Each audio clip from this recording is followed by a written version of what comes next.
Have you ever bought a wishlist plant before, and after spending some time with that wishlist plant, you begin to ask yourself, is this the plant I sold my kidneys for?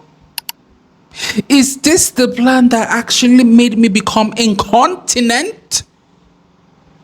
And it's not so much that these plants are difficult per se, it's just they are so grossly underwhelming.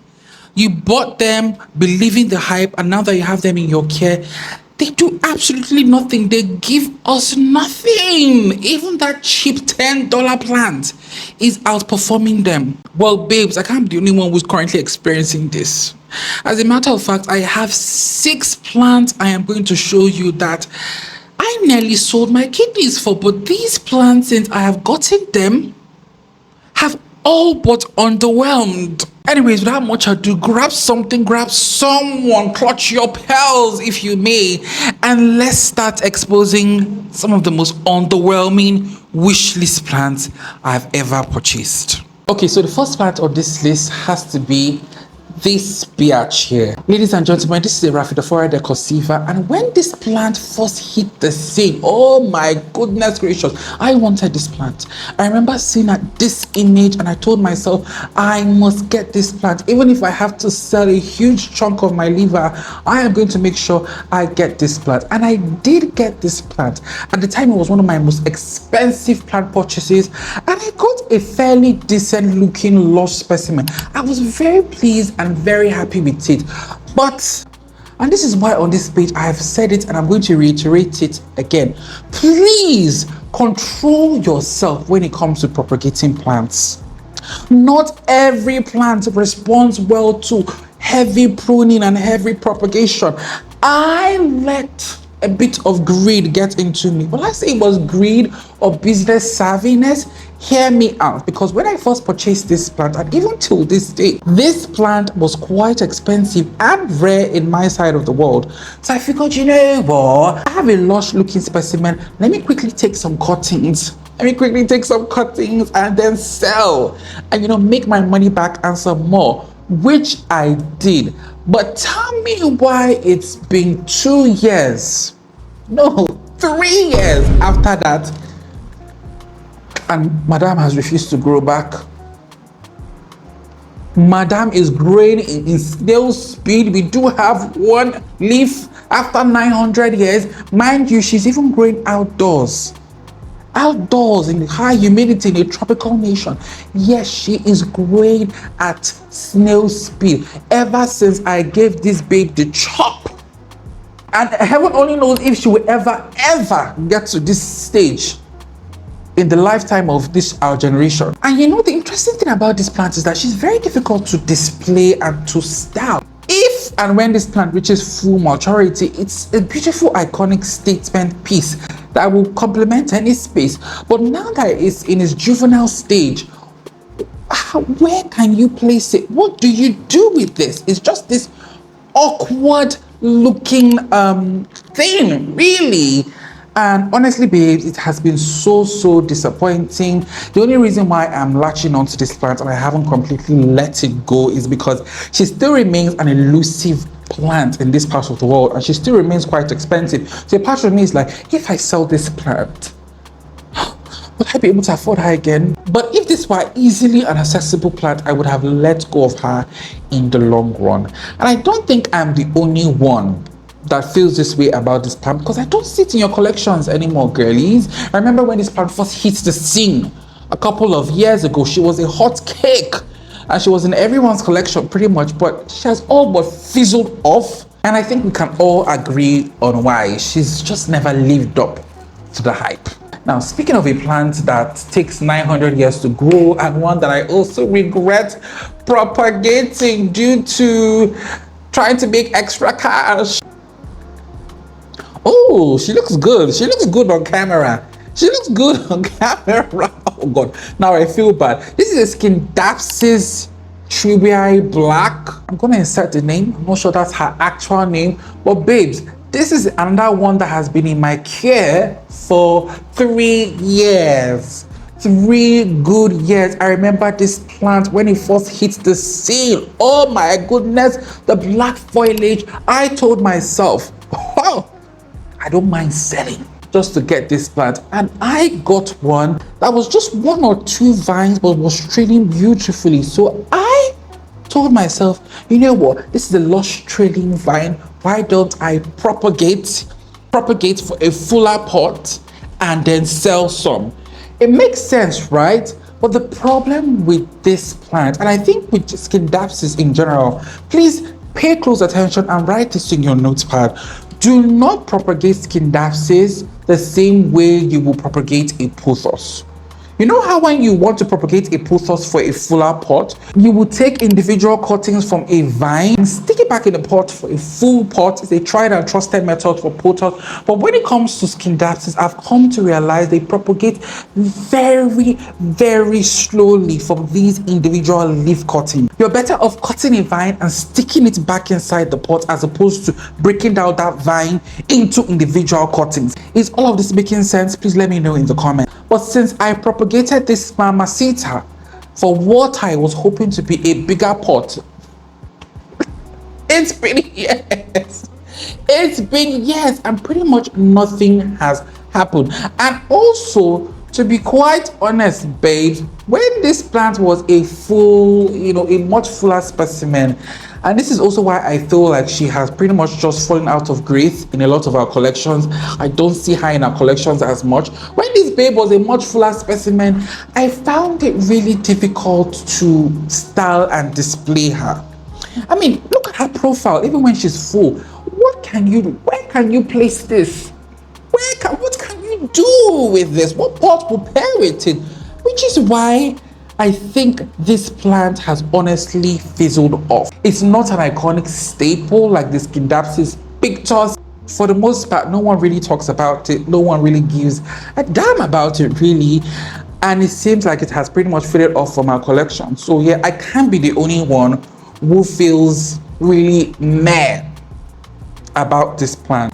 But please learn from my mistake. If there's anything you take out of this video, apart from, occasional laughs, please learn from my mistakes so you do not repeat them in your own collection. Now, speaking of one, oh Jesus, I think this one is probably the biggest disappointment. Biggest disappointment in my plant collection. I'm even looking at her now, I'm like, girlies, this thing. Oh Jesus. First of all, I bought this Aglaonema. I still till this day do not know what Aglaonema I was sold, but it certainly wasn't the one I wanted. The Aglaonema that I actually wanted, and it still remains one of my ultimate wishlist plants, is the Aglaonema zircon. I'm going to insert a picture and the name. Amongst a lot of Aglaonema enthusiasts and collectors, this Aglaonema is a hot cake and one that a lot of people actually want and desire. But unfortunately, there are so many Aglaonemas that are often missold as this. The problem with Aglaonema is that they tend to look quite similar and they go by so many different names. So you may end up being sold one that wasn't what you wanted, which is precisely what was the case with this. With this one. The grower assured me that it was this Aglaonema. She told me, look, you're not gonna find it anywhere. It's this particular one. And I was sold. And as at that time, this was one of my most expensive plant purchases because this girly here is certainly very expensive. Aglaonema girlies will confirm this. So as at that time, I spent so much money to get this. And babes, it has been years. I think it's gonna be 4 years with this one. And this is it. Not only has this plant grossly underwhelmed, but it doesn't do anything. It doesn't do anything. It doesn't ever grow. The color is this very unappealing, pinkish hue. Oh my goodness, it doesn't do anything. And I can't bring myself to dump this in the compost bin because I spent so much money on this. I also, because of how slowly it grows, is not one that I can propagate and say, okay, I'm gonna make my money from. This has taken literally years, babes. They say literally pushes out one new leaf every 6 years. So it's been such a slow growing, disappointing, plant, truth be told. And now it feels like I'm stuck with a plant that I don't like and I didn't want. So yeah, this is another one that grows extremely slowly. Oh Jesus, I know I've talked about on this page how it's important to appreciate the occasional slow growing plant. But some plants really push your patience and test your limits, because they can go literally years without really doing anything. Hang on, ladies and gentlemen. Ooh, okay, she's beautiful. I'm not gonna lie, she has this beautiful yellow hue. This is an Aglaonema yellow stone, if I'm not mistaken. She's not a very common Sansevieria. It was actually a lucky find. I found her randomly on the roadside for such a steal. The vendor didn't even know what Sansevieria it was, so I'm glad that she was a lucky find. But babes, if you're buying this plant, if you're ever buying this plant, please make sure you buy a full specimen. Please, I'm begging you, make sure you buy a full specimen, because this plant is incredibly slow growing. One thing I've come to realize with snake plants is, especially the ones that have variegation, the yellow variegation or the white variegation, they are very painfully slow growing. So you want to make sure you get a full specimen. This is 3 years old. This is 3 years old and it grows outdoors. It grows outdoors in a tropical country, in its native range, or where I'm guessing it's a cultivar, so where its ancestors originated from, yet it is growing so slowly in these ideal conditions. So imagine how slow it's going to grow in your house, in like Seattle, in Nebraska.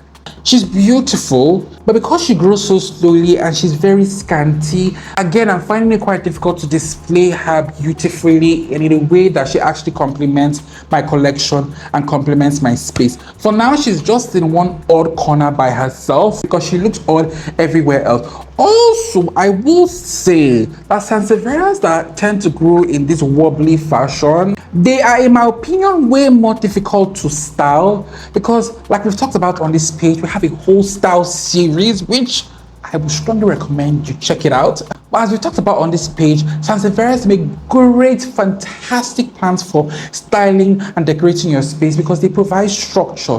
That defined leaf and turgid leaf provides and adds so much structure to a space. But this one is wobbly. So it's wobbly in the sense that it's not trailing and it's also not firm enough to be upright. So you have a more difficult time figuring out, okay, where to place it and how to properly style it. Now compare that, I'm just using this as an opportunity to show off some of these my Sansevierias. I love them.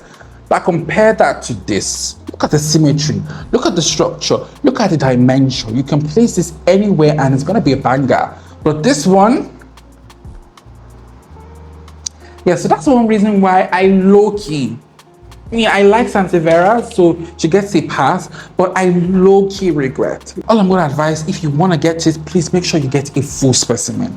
Make sure that plant is a full specimen before you bring it into your home. Oh, Jesus. Meanwhile, at this venture, if you're not yet subscribed, then what really is the problem? What is the problem? What more do you want me to do? How else do you want me to entertain you? Please subscribe if you enjoy the content. Plus, if you want to see more of your boy, check out my YouTube membership, linked in my bio for more behind the scenes and bonus content. I promise you, it's one of the most interesting YouTube memberships there is. Now, this next one, oh Jesus, is a constant back and forth battle with her.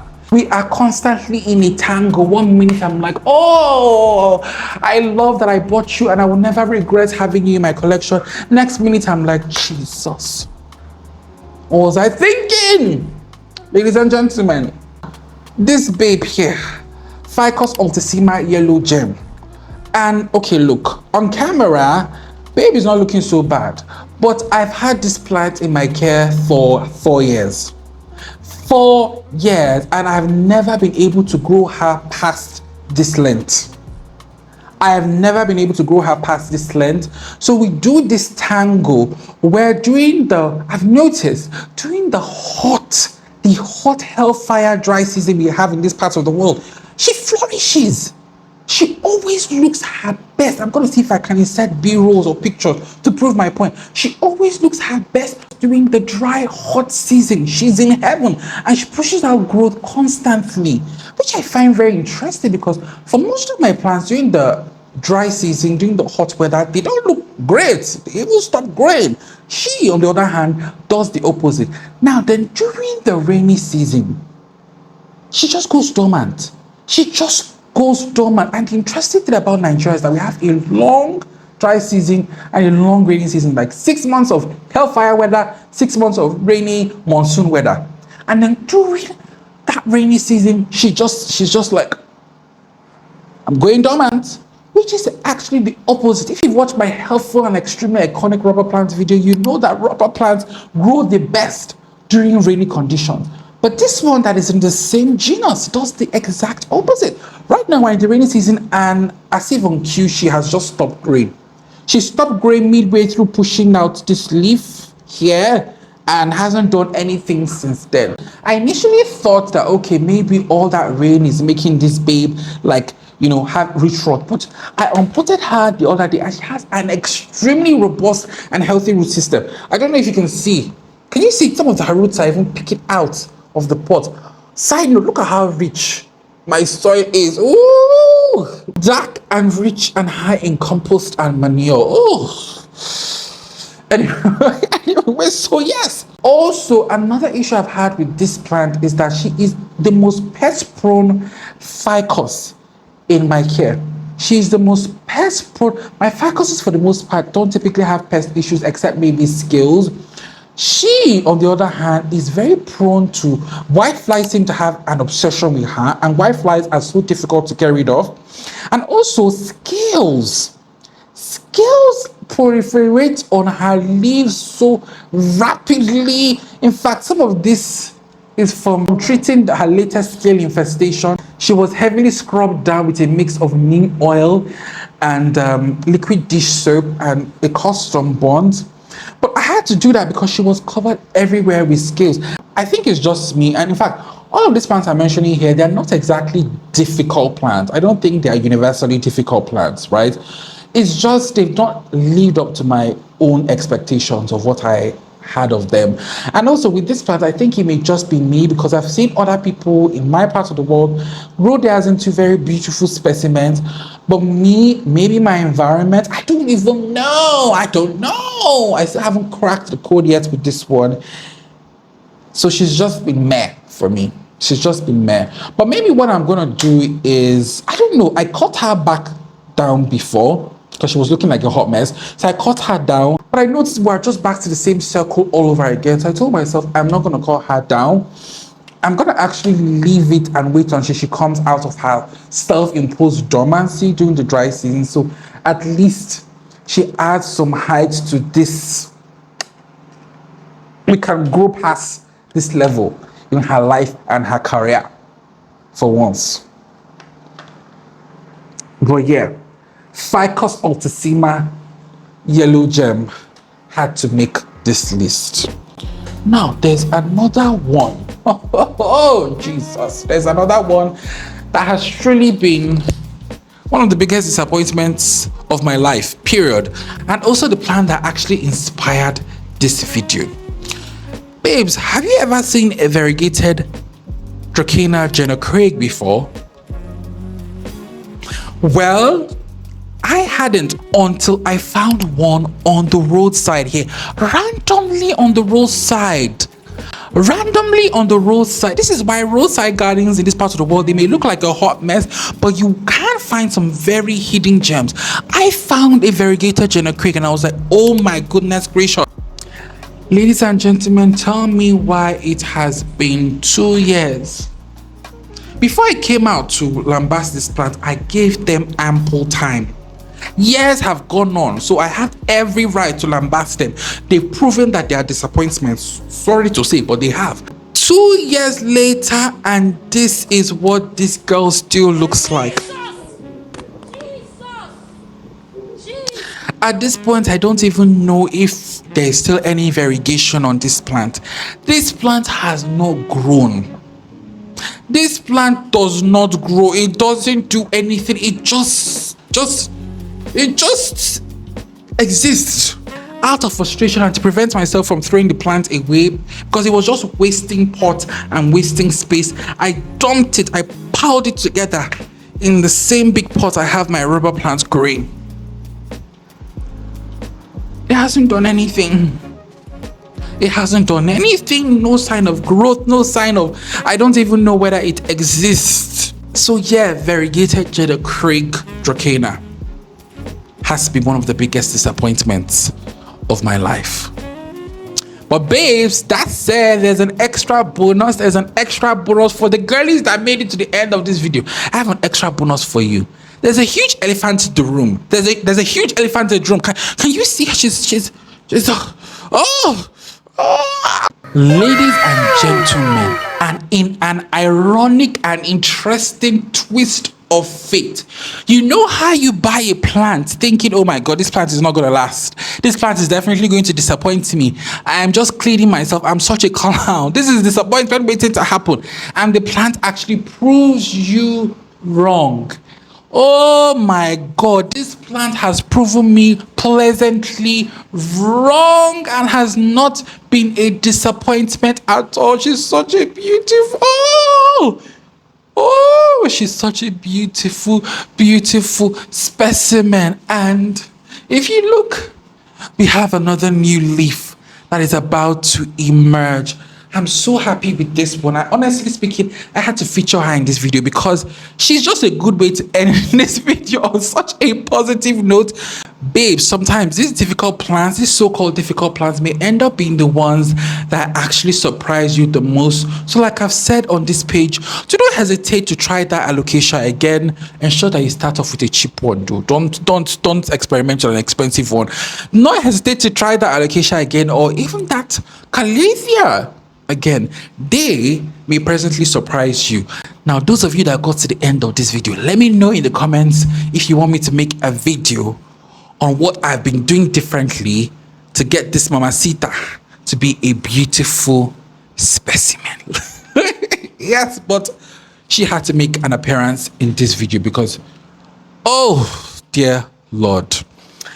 Anyways, darlings, we have come to the end of this video and I really hope that you liked it and I really hope you're gonna learn from my mistake. As usual, I'm curious to know your thoughts. Please let me know what you think about this list in the comment section. Have you had any similar experiences with any of these plants I've mentioned, or do you have your own list of disappointing wish list plants that made you regret selling that kidney or two? Please let me know in the comment and let's keep the conversation flowing then. Till then, I will see you in the next one. Say bye-bye.